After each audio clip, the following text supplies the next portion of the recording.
Avant d'arriver au centre d'accueil, j'étais une personne orgueilleuse et ça n'allait pas dans ma famille. Et tout le temps, j'ai discuté avec mon père et surtout avec mes frères.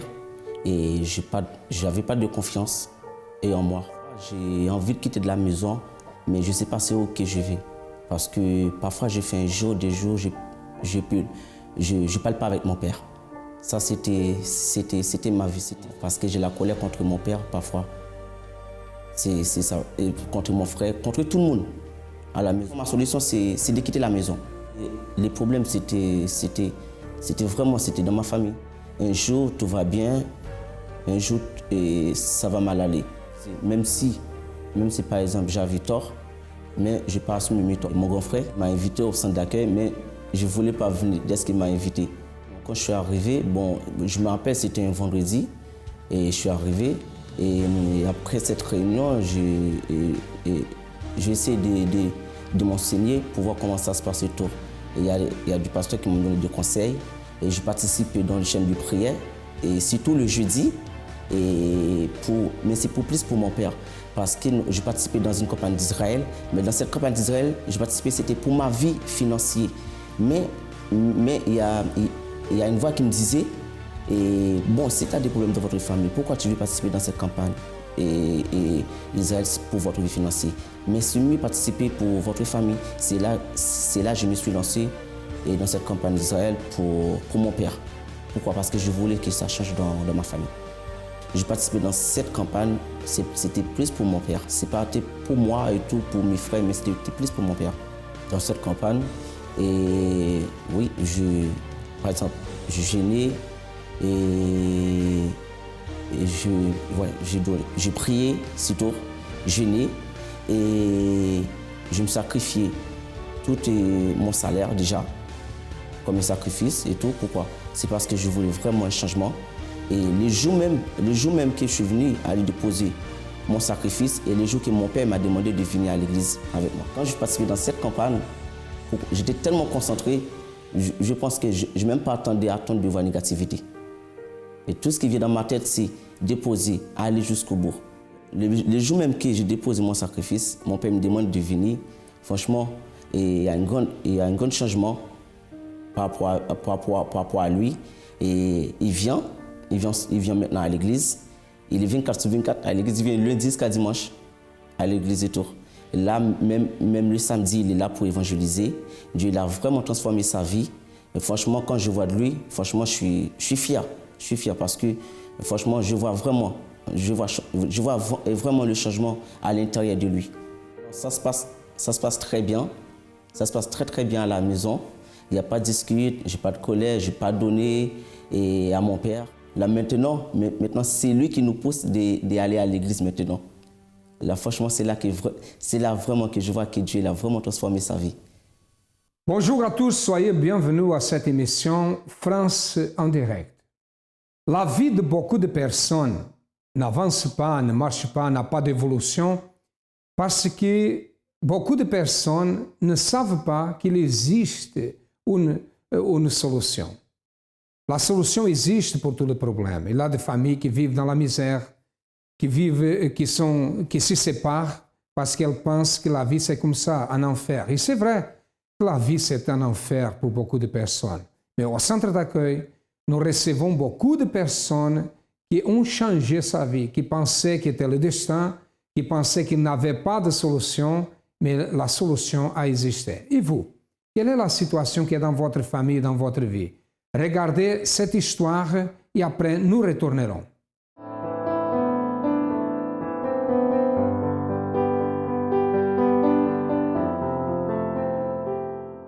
Bonjour, je m'appelle Madame Caudevel Marie-Grâce. Avant que je ne connaisse le centre d'accueil, mon mari était au chômage. Mon mari n'avait pas de travail, on n'avait pas de maison parce qu'on habitait chez une sœur qui avait permis qu'on habite chez elle en surlocation. Et moi, je travaillais toute seule. Donc, on a eu beaucoup de problèmes financiers parce que c'est moi seule qui travaillais, on était dans les dettes. On n'était pas bien sentimentalement parce qu'il y avait beaucoup de problèmes d'argent et ça ne nous permet pas d'être heureux dans notre foyer. Donc c'est comme ça. Et puis aussi ma vie spirituelle aussi était chaotique parce que je n'étais pas dans la présence de Dieu. Donc je faisais plein de dépenses avec de l'argent. Et vraiment l'argent, ça entrait, on avait, par rapport à ce que je faisais, on avait de l'argent, c'est seulement que je le gérais très très mal. Et ça créait beaucoup de problèmes dans mon ménage, dans ma vie sentimentale et dans ma vie familiale. Donc c'est comme ça que je suis arrivée au centre d'accueil.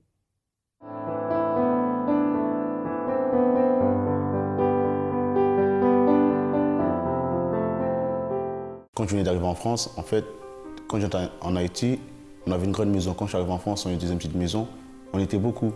Et des fois, j'avais envie de rester seul, mais je ne pouvais pas. Donc, ça a commencé avec les embrouilles. On ne se sentait pas bien. On voulait absolument une grande maison, on va dire. Putain, on s'est chamaillé. C'est la division à la maison. Pour fuir de ça, je traînais plus avec les amis. Quand j'étais avec les amis, je montrais que j'avais une autre vie différente, en fait. Que je me sentais bien, que je montrais devant les amis, je montrais que j'avais une belle vie, que j'étais OK. Je me sentais triste. Pourquoi je dis que je me sentais triste? Parce que j'aimais bien mes frères, j'aimais bien ma famille. Mais je sais pas, à chaque fois, on ne pouvait pas décrire comment, on s'aimait, on ne savait pas quel mot, comment décrire ça. Et automatiquement, au lieu de décrire en amour, on transformait ça en haine, en dispute. C'est pas que je les aimais pas, c'est que ça se transformait en dispute. Donc ça n'allait pas. Donc si je pouvais fuir la maison, je partais avec les amis, je faisais tout ce que je voulais. Avec les amis, c'était, comment dirais-je, je pouvais parler, je pouvais être libre en fait, on va dire.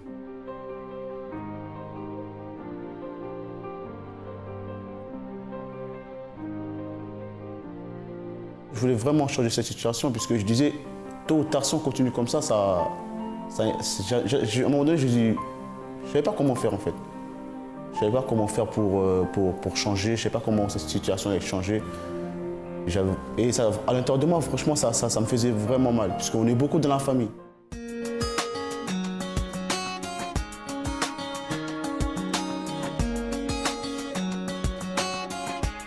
J'ai connu le centre d'accueil par rapport à mon grand frère. Il venait, il nous invitait. Il nous invitait, mes frères et moi. Et on venait, et moi je venais comme ça, je faisais aller-retour. Il y a des dimanches que je venais, mais un mois après, je ne venais plus. À un moment donné, je revenais.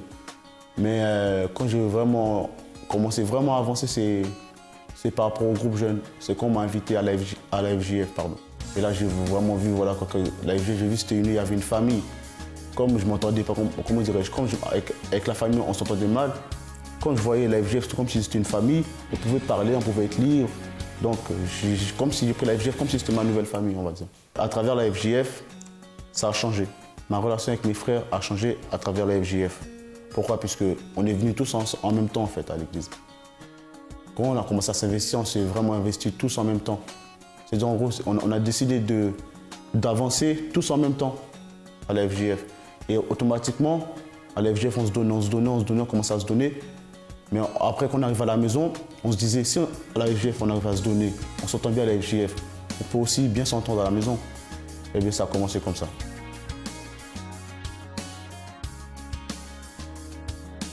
Aujourd'hui, la famille est bien, on s'entend bien, on est tous à la FJF, on se donne, mais vraiment, et je vois la différence, la transformation, je ne dirais même pas la différence, je dirais la transformation à la maison. Il y a la famille, on est content, on est heureux, il y a la joie, voilà, il y a le bonheur, la joie, tout. Maintenant, je préfère rester, c'est même moi qui dis qu'il faut qu'on se retrouve en famille pour parler, pour rigoler, des choses comme ça. Avant d'arriver au centre d'accueil, j'étais une fille qui était séparée de sa mère. Je vivais avec mon père. Et en grandissant, j'ai eu un caractère d'autorité. J'aimais m'imposer. Et une fois grandie, adolescente, je suis partie chez ma mère. Et ma mère, elle avait des enfants. Ces enfants, mes frères, ils étaient adolescents aussi. Et lorsque je suis arrivée dans la maison de ma mère, je voulais que tout soit comme chez mon père. Et mon frère, qui était considéré avant l'aîné de la maison, il n'acceptait pas mon autorité. Et un jour, en se querellant avec mon frère, il m'a porté main. Donc on s'est battu et ma mère n'était pas présente ce jour-là. À son arrivée, moi j'attendais que ma mère nous fasse asseoir en disant à mon frère pourquoi tu agis de telle façon devant ta sœur. Et ma mère ne l'a pas fait. Ma mère, elle a préféré parler à mon frère. Et moi, j'ai dû entendre ce jour-là. J'étais dans ma chambre. Et en moi, je me suis dit, ma mère préférait mon frère que moi. En moi, il y a eu tout de suite de la haine dans mon cœur. Et un jour, ma mère, elle a essayé de me parler de ce sujet. Et on peut dire, j'ai dit à ma mère toute la haine que j'avais pour mon frère. Je lui ai dit, plus jamais, lui et moi, on va se parler, même lorsqu'on va mourir. Après, je me suis retirée de mes frères. J'aimais plus ma mère comme avant. C'était quelque chose qui m'étouffait maintenant dans ma vie. Dans la maison, il n'y avait plus d'ambiance. J'étais tout le temps enfermée dans ma chambre. Au niveau de la santé, j'avais un grand problème. Un grand problème parce que je faisais des crises spontanées.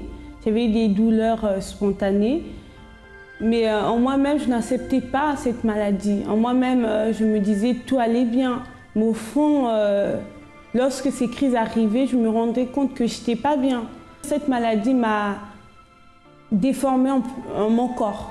Tous les jours qui passaient, ma haine aussi grandissait envers mon frère. Il y avait une révolte en moi envers aussi ma mère. Parce que je me disais que c'est elle qui acceptait que mon frère me manque de respect. Mais je ne regardais pas mon comportement que j'avais envers eux. Et puis, j'ai connu le centre d'accueil. En arrivant au centre d'accueil, j'ai vraiment décidé de ne plus être malade. J'ai commencé à mettre en pratique tout ce qu'on me disait. Et en mettant en pratique tout ce qu'on me disait, j'ai reçu la guérison. Mais en recevant la guérison aussi, j'avais des doutes. Je me disais peut-être ça va revenir, peut-être je vais encore refaire mes crises. Mais on m'a toujours dit que j'avais la guérison entre mes mains. C'était à moi de saisir cette guérison. Et en me mettant cette parole dans mon cœur, j'ai cru. Et aujourd'hui, je ne suis plus malade. Je suis maintenant bien. J'avais aussi toujours du mal à accepter que je devais pardonner à mon frère. Après, à la FJF, parce qu'au centre d'accueil, je suis rentrée à la FJF.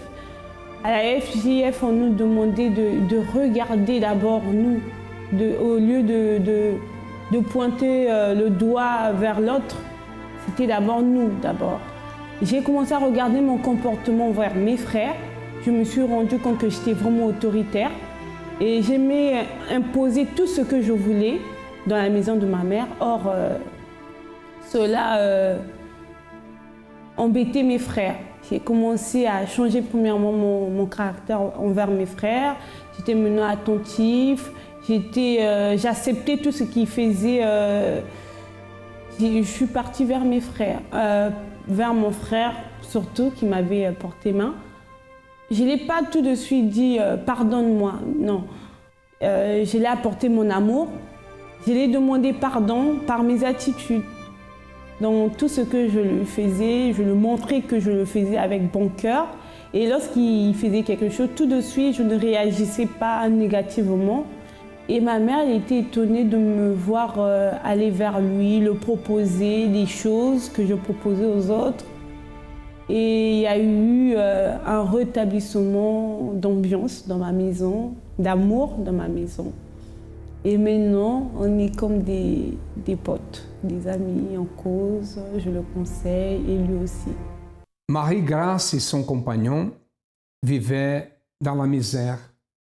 Il avait beaucoup de problèmes entre eux dans le couple. Pourquoi? Parce que la vie ne marchait pas.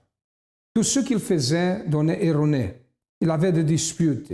Il avait beaucoup de problèmes financiers. Même pour s'habiller, ils avaient des difficultés. Quand la situation est comme ça, quoi faire? Et nous devons penser toujours, non, je ne suis né pour vivre comme ça. Est-ce que vraiment je suis né pour vivre une vie comme ça? Je vis avec quelqu'un pour vivre une vie comme ça? Mes amis, nous qui croyons en Dieu, au Créateur, nous ne croyons pas et nous savons que Dieu ne veut que ce qu'il a créé, l'être humain, que l'être humain vit dans la misère, dans les disputes constantes, dans le problème constant. Non, Dieu veut le meilleur pour ses enfants.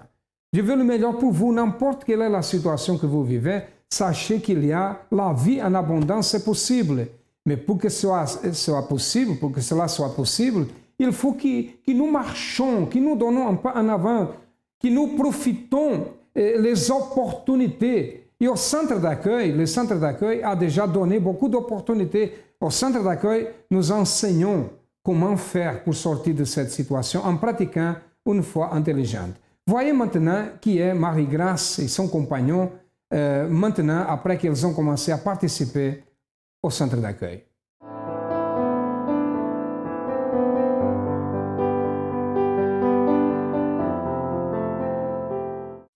Donc, en venant ici, je suis venue ici parce que j'ai trouvé le semeur dans mon lieu de travail, là où je travaillais à Paris. Quelqu'un avait déposé le semeur. Et le semeur, je pense, c'était la tempête. Et effectivement, ce qui m'a attiré par rapport à ce semeur, c'était le titre, c'était la tempête.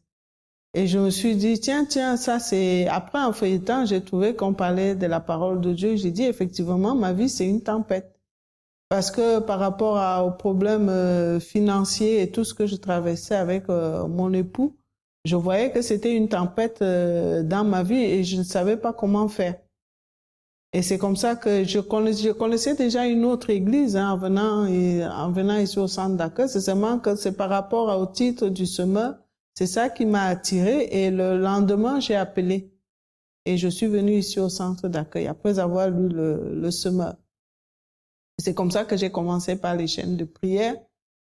Et ce qui m'a vraiment d'abord touchée, c'est que quand j'ai fait le lundi par rapport à la vie financière pour mon époux, j'avais déterminé qu'il devait avoir du travail.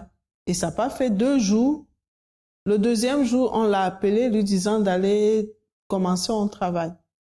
Et c'est comme ça qu'il a eu son travail. Et il gagnait même plus que moi, je me souviens même. Il avait aussi reçu une voiture de travail, c'est-à-dire on mettait de l'essence et il travaillait. Et c'est comme ça que j'ai compris qu'il y a quelque chose qui se passe au centre d'accueil. Et en écoutant la parole aussi, parce que je pense que j'étais très, très dépressive. Parce que à l'hôpital, on me donnait des médicaments et tout. Et en connaissant le centre d'accueil, j'avais dit que je ne prenais plus ces médicaments. Et c'est comme ça que j'ai commencé à faire mes chaînes de prière et j'ai connu par rapport à la campagne d'Israël. J'ai déterminé par rapport à cette campagne d'Israël que le Seigneur devait me nettoyer spirituellement. Et c'est après avoir fait cette campagne que j'ai vu un changement en moi. J'ai vraiment vu un très, très, très grand changement en moi. Et je me suis dit, tiens, dans cette campagne d'Israël, ça marche. Et c'est comme ça que j'ai refait l'autre campagne par rapport à ma vie sentimentale, déterminant que mon mari aussi devait venir. Et c'est comme ça aussi qu'il est venu. Et c'est comme ça que par rapport à la foi, j'ai commencé à conquérir par rapport à ma vie sentimentale parce que j'étais très, très mal sentimentalement avec mon époux.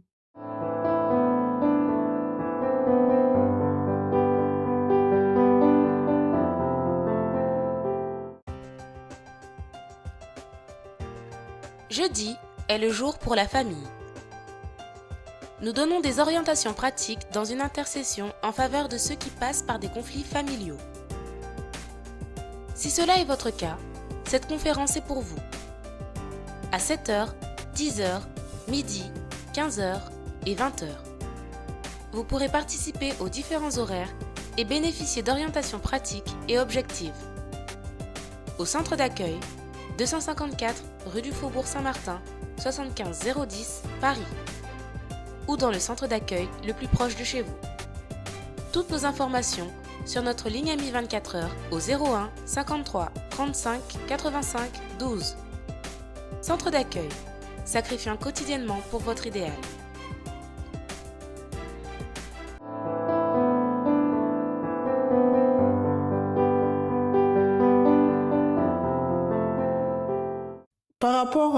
quand je suis arrivée au centre d'accueil, j'ai commencé à agir ma foi vraiment et j'ai vu beaucoup de résultats dans ma vie, dont je vais vous en citer quelques-uns. Déjà, mon mari, à peine j'avais fait 2 jours, mon mari a eu son travail.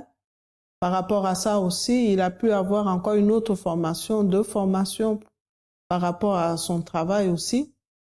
Et c'est comme ça aussi que j'ai vu que on a eu une autre maison par rapport à la campagne d'Israël. Mon époux est venu parce que j'avais aussi fait la campagne d'Israël. Mon époux a pu venir ici à l'église. Le Seigneur Jésus nous a bénis. On a été mariés même aussi ici à l'église parce qu'on était déjà mariés, sauf qu'il fallait aussi se marier devant la présence de Dieu. Par rapport à mes études aussi, suis reparti encore à l'école. Dieu a vraiment béni. Je suis reparti pour une reconversion professionnelle. Par rapport à mon âge et tout ce qui était impossible, j'ai pu le faire.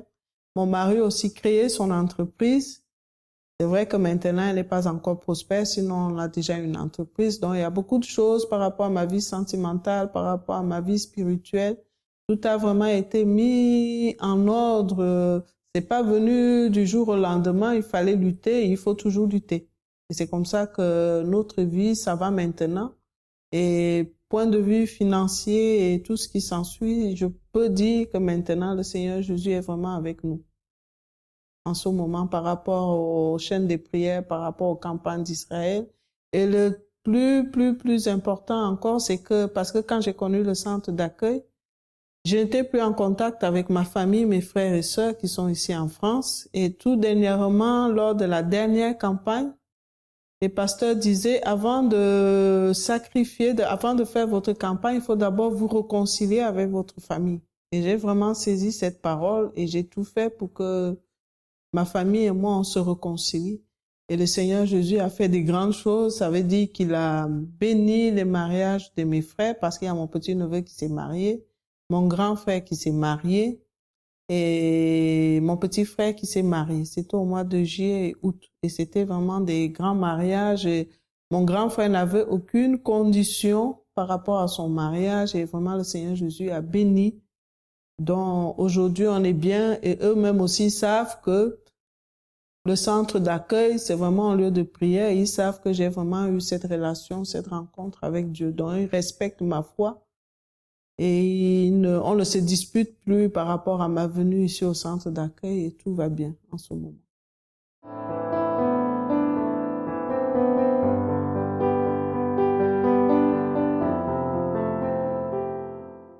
Qui sont eux aujourd'hui? Ils sont mariés.